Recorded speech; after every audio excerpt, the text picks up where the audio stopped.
Welcome back, everyone, to another episode of The Basement. I'm your host, Wyatt Menzie. Moving on to our first segment, current events.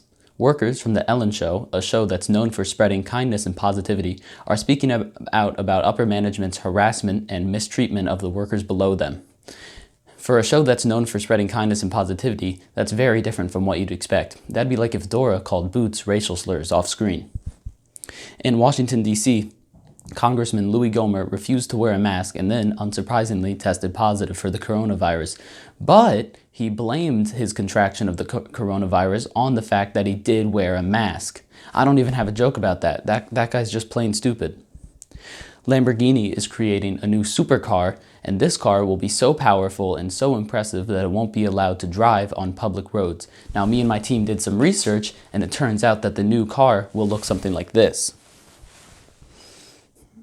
Schools are beginning to release their plans for how students will return in the fall, but most of their plans are very vague and shady and don't make any sense. I feel like Sherlock Holmes, but instead of trying to solve a murder, I'm just trying to figure out about whether I'm going to be learning math in school or not. And Anthony Fauci is still working hard to protect Americans from the coronavirus, but at this point it just feels like watching Star Wars, where Fauci is Luke Skywalker and he's fighting against Donald Vader. And I would also like to personally thank Donald Trump for focusing more and more of his attention on banning the social media app TikTok, instead of worrying about the pandemic still spreading across our country. Because if there's one thing that will keep America safe, it's making sure China doesn't steal the data from a bunch of depressed teenagers. Our movie review for this week is for the popular movie Men in Black, the first one, where a bunch of guys wearing ties that are just a little too skinny fight aliens. In reality, though, the most unrealistic thing about this movie is that the black guy gets 100% of the credit for his accomplishments, something you don't see enough of today. This movie also accomplishes everyone's dream of making the annoying people at work look like this.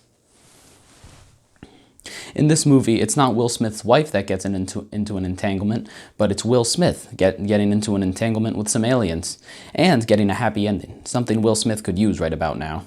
And there is a guest appearance by Rudy Giuliani in this movie that plays a little alien in some guy's head. This episode of The Basement was brought to you by Confederon, a medication for sore losers. If you or someone you know lost a game or a war, like the American Civil War by chance, and is still upset about it, show them the wonders of Confederon, a miracle drug that allows the user to accept defeat and take down any flags that they have that are getting a little out of date and are pretty offensive.